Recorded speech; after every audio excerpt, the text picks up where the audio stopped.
You have been found guilty of the murder of your daughter, Scarlett Vickers, on the 5th of April 2024 in your family home.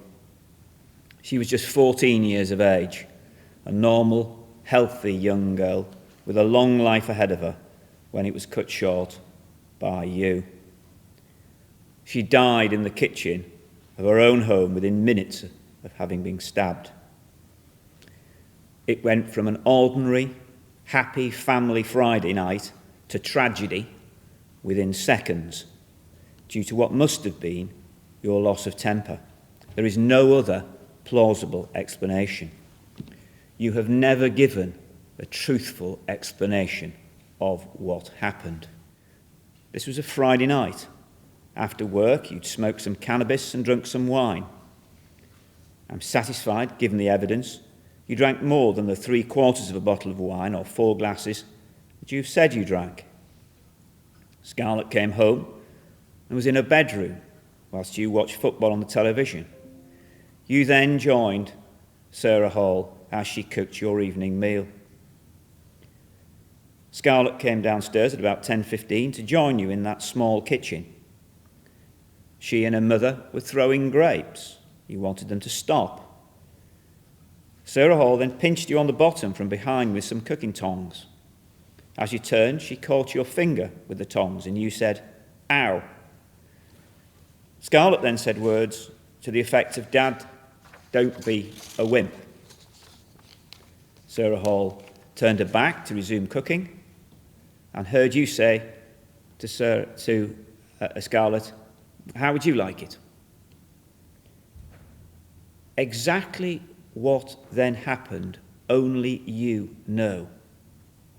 Scarlett said, "Ow, ow," and Sarah Hall turned to see her standing there injured. There was no knife in her, because I'm satisfied you'd taken it out as part of the stabbing motion. It would not have been possible for Sarah Hall to have missed it, unless it was already back on the kitchen surface where you placed it and where it was later noted to be when the paramedics arrived.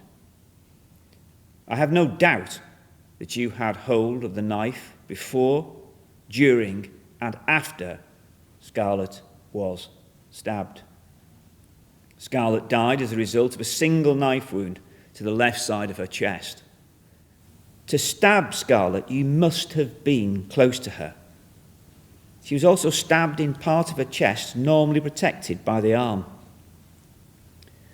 After being stabbed, Scarlett stood in the area close to the back door before she collapsed. As Sarah Hall said, the last thing she must have seen was panic on your faces. Simon Vickers, you've given different accounts of what has happened.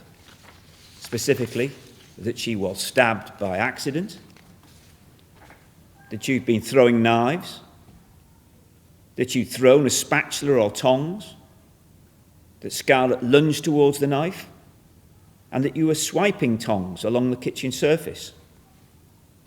Indeed, the unconvincing and wholly implausible version of events you gave to the jury involved you swiping tongs along the kitchen surface before them flying up into the air, and that you'd not even been aware of a knife before or after Scarlett suffered injury. Indeed, you said knife wasn't in any equation except when Sarah Hall had been cutting onions. For the grave offence of murder, there is only one sentence by law that I can pass, and that is imprisonment for life. The clock cannot be turned back. You must now face the consequences that the law dictates. Simon Vickers, for the murder of Scarlett Vickers, I sentence you to life imprisonment. You will serve a minimum term of 15 years, less the 217 days you have served on remand. You may go down.